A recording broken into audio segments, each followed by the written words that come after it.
Hello guys, आज का हमारा टॉपिक है transportation and storage of hydrogen. ये बहुत आसान टॉपिक है तो इसको पढ़ लेते हैं। The production of hydrogen is not necessary but how to transport it and store it is necessary. Production of hydrogen बहुत ज़्यादा इम्पोर्टेंट नहीं है, ये इतनी ज़रूरी नहीं है। हम लोग इसको प्रोड्यूस तो कर लेते हैं, लेकिन इसको कैसे ट्रांसपोर्ट करना है और कैसे स्टोर करना है ये बहुत ज़रूरी है। Methane is use for our domestic purposes needs to be transported through pipeline. कहता है कि हम लोग इसको कैसे ट्रांसपोर्ट करते हैं, पाइपलाइन के ज़रिए। अब वो जो पाइपलाइन है, अगर मीथेन का है डायमीटर तो वो 0.38 नैनोमीटर होगा। अगर आयरन बॉन्ड लेंथ होगा तो वो फिर होगा 0.30 से 0.32 नैनोमीटर। और हाइड्रोजन का डायमीटर है 0.289 nanometre. The size of methane is larger than iron. कहता है कि मीथेन का साइज़ आयरन से लार्जर दैन होता है, तो so can not escape out from iron. But hydrogen gas is small than iron. लेकिन हाइड्रोजन गैस जो है वो स्मॉल होती है आयरन से, इसलिए ये ट्रांसपोर्ट नहीं हो पाती।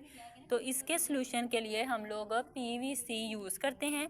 ठीक है, पॉलीमर ऑफ पॉलीविनाइल क्लोराइड। तो इसकी वजह देख लेते हैं कि हाइड्रोजन के लिए हम लोग PVC यूज़ करते हैं, क्योंकि water can not escape out from plastic.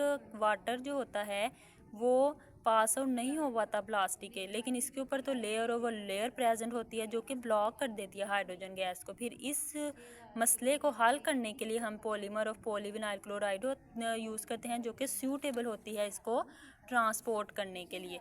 Next हम देखेंगे स्टोरेज। तो प्रोटोन यानी कि हाइड्रोजन और hydrogen positive charge two atoms. Neutron and protons have the capacity to move along their axis and generate magnetic field around it. कहता है कि neutron और प्रोटॉन के अंदर ये कैपेसिटी होती है कि वो अपने एक्सिस के गिर्द मूव कर सकते हैं और जनरेट कर सकते हैं मैग्नेटिक फील्ड को इसके गिर्द।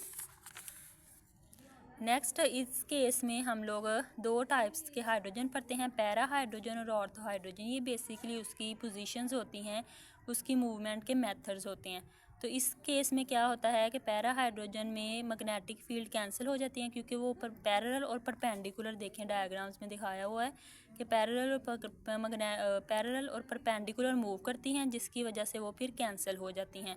ठीक है, इसको हम लोग एंटी पैरेलल मैग्नेटिक फील्ड भी कहते हैं। ऑर्थो हाइड्रोजन में वो सेम ही स्पिन में मूव करते हैं। अगर इस साइड को मूव करिए तो देखें डायग्राम में कि पैरेलल स्पिन्स में ही वो मूव करती हैं, और अगर अपोजिट स्पिन्स में मूव करती हैं तो अपोजिट स्पिन्स में ही वो मूव करती हैं। ठीक है, तो ये उसके पैरा हाइड्रोजन और ऑर्थो हाइड्रोजन के बारे में था। उसके बाद उसकी डिपेंडेंस है। Ortho and para hydrogen molecules depends on temperature. कहता है कि ऑर्थो और पैरा हाइड्रोजन दोनों ही टेम्परेचर पे मूव करते हैं।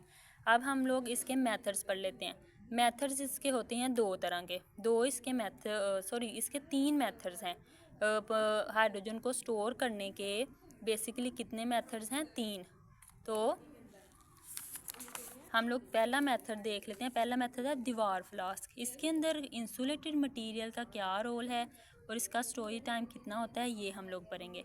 तो इंसुलेटेड मटेरियल क्या है कि इसके अंदर हम लोग एक फ्लास्क लगा देते हैं, जिसके अंदर हम लोग नाइट्रोजन को रखते हैं, ताकि बाहर से कोई भी गैस या कोई किसी भी किस्म का कोई भी पोल्यूशन, कोई भी पार्टिकल रिएक्ट करे तो वो डायरेक्ट हाइड्रोजन के साथ ना रिएक्ट करे। अगर वो डायरेक्ट हाइड्रोजन के साथ रिएक्ट करेगा तो ब्लास्ट हो जाएगा। इस वजह से फिर हम लोग एक इंसुलेटेड मटेरियल उसके ऊपर लगाते हैं, ताकि इंसुलेटेड मटेरियल हम लोग उसके ऊपर लगाते हैं ताकि वो ब्लास्ट ना हो, वो नाइट्रोजन के साथ रिएक्ट करे। लेकिन नाइट्रोजन को भी हम लोग बहुत ज़्यादा देर के लिए उसके ऊपर एक फ्लास्क के अंदर नहीं रख सकते, क्योंकि नाइट्रोजन के साथ वो रिएक्ट करता जाएगा तो उसका टेम्परेचर ज़्यादा हो जाएगा और वो भी ब्लास्ट कर जाएगा।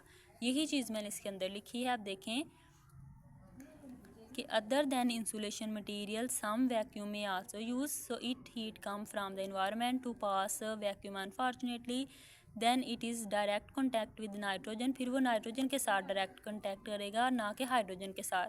अगर हाइड्रोजन के साथ डायरेक्ट कॉन्टैक्ट करेगी कोई भी जो गैस इन्वायरमेंट से आ रही है या एटमॉस्फेयर से आ रही है, तो वो उसको वो उस एक्सप्लोजन हो जाएगी। स्टोरेज टाइम हाइड्रोजन का होता है, इस प्रोसेस का होता है 1 मंथ। अदरवाइज़ क्या, मैंने आपको पहले भी ये बात की कि नाइट्रोजन का टेम्परेचर ज़्यादा हो जाएगा, पैरा फॉर्म कन्वर्ट हो जाएगी और ये पैरा फार्म कन्वर्ट हो जाएगी ऑर्थो फार्म में और ब्लास्ट टेक प्लेस हो जाएगा। इसलिए हम लोग नाइट्रोजन को भी दीवार फ्लास्क में बहुत ज़्यादा टाइम के लिए नहीं रख सकते।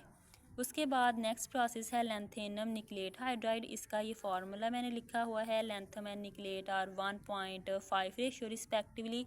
कंडीशन क्या होती है, सारे ही प्रोसेस में, सारे ही मेथड्स में कंडीशन आप लोगों ने हाई प्रेशर रखना है और लो टेम्परेचर रखना है, तब भी ये मेथड्स, ये रिएक्शंस परफॉर्म हो पाएंगे। हाई प्रेशर रिक्वायर होता है, then this lanthanum nickelate hydride is stored in form of solid blocks and high pressure is required to be applied when it is required to be stored in powder form, less pressure is required। देखें simple सा लिखा हुआ है, मैंने जैसे सारा लिखा है वैसे ही समझ आ रही है एज इट इज़ कि हम लोग इसको सॉलिड ब्लॉक्स में भी स्टोर कर सकते हैं, पाउडर की फॉर्म में भी स्टोर कर सकते हैं। पाउडर की फॉर्म में स्टोर करेंगे तो लेस प्रेशर रिक्वायर होगा, और अगर हम लोग इसको सॉलिड ब्लॉक्स की फॉर्म में करेंगे तो हम लोग सॉलिड ब्लॉक की फॉर्म में इसको करेंगे तो हमें हाई प्रेशर लगेगा। ठीक है, अब नेक्स्ट है इसका प्रेशर कितना होगा, 300 to 500 एटमॉस्फेयर। टेम्परेचर होगा 60 to 100 डिग्री सेल्सियस। इसको हम लोग ज़्यादा टाइम के लिए सेव कर सकते हैं, 6 महीने के लिए, और ये बहुत ज़्यादा एक्सपेंसिव होता है। अच्छा, अब ज़्यूलाइट कैगिंग है। Zeolite is the ore of aluminate and silicate and it is quite cheaper. Zeolite basically क्या होता है कि आप ज़मीन के अंदर एक खड्डा खोदते हो और बास्केटबॉल की तरह की जो जाली होती है ना, उस तरह की जाली आप उसके अंदर लगाते हो और फिर उधर आप लोग इसको स्टोर करते हो। ठीक है, और ये बहुत ज़्यादा चीपर होता है। ज़्यूलाइट मैंने आपको बता दिया कि एक खड्डा खोदते हो आप ज़मीन में, एक बास्केटबॉल की तरह जाली उसके अंदर लगाते हो और वहाँ पे आप इसको सेव करते हो, लेकिन ये बहुत क्वाइट चीपर होता है। ठीक है, बहुत ज़्यादा एक्सपेंसिव नहीं होता। Pressure can be bear to large extent. Pressure इसके अंदर ऑब्वियसली ज़्यादा लगता है। 7% of hydrogen store by this. सिर्फ 7% हाइड्रोजन हम इस प्रोसेस के ज़रिए स्टोर कर सकते हैं। More pressure more will be storage. Pressure जितना ज़्यादा प्रेशर होगा स्टोरेज भी उतनी ही ज़्यादा होगी, इसलिए इसके डायरेक्टली प्रोपोर्शनल होता है।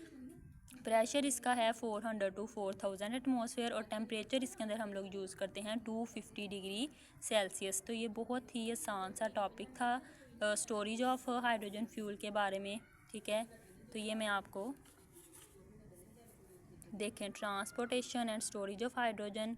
हम लोगों ने देखा कि कितने डायमीटर्स पर वो पाइपलाइन होती है। फिर जब हाइड्रोजन ट्रांसपोर्ट नहीं कर पाती तो उसके लिए हम लोग कौन सा सोल्यूशन यूज़ करते हैं, और हाइड्रोजन क्यों ट्रांसपोर्ट नहीं कर पाती, इसलिए हम लोग पॉलीविनाइल क्लोराइड यूज़ करते हैं। उसके बाद स्टोरेज जो है ना,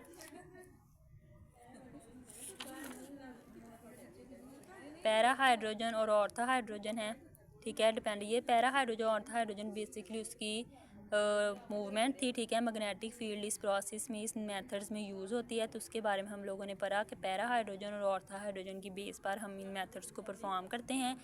उसके बाद डिपेंडेंस है उसकी कि ऑर्थो पैरा हाइड्रोजन मालिक्यूल पे डिपेंड करता है upon para and ortho and para hydrogen molecule depends upon temperature. तो मेथड्स हैं आप इसके आगे 3। सबसे पहले दीवार फ्लास्क है, हम लोग इसके ऊपर एक फ्लास्क लगाते हैं, उसके अंदर नाइट्रोजन को रखते हैं ताकि जो भी गैस इन्वायरमेंट से आए वो डायरेक्ट नाइट्रोजन के साथ रिएक्ट करे, ना कि हाइड्रोजन के साथ। उसके बाद लैंथेनम निकलेट हाइड्राइड है, हम इसको 2 फॉर्म में स्टोर कर सकते हैं, या सॉलिड ब्लॉक्स की फॉर्म में या फिर पाउडर फॉर्म में। ठीक है, ये है। और नेक्स्ट लास्ट पेज है ये, इसके अंदर मैंने प्रेशर और टेम्परेचर बताया, फिर ज़्यूलाइट कैगिंग के बारे में बताया। ज़्यूलाइट कैगिंग मैंने आपको बहुत डिटेल से बताया क्या होता है, फिर उसका प्रेशर और टेम्परेचर बताया।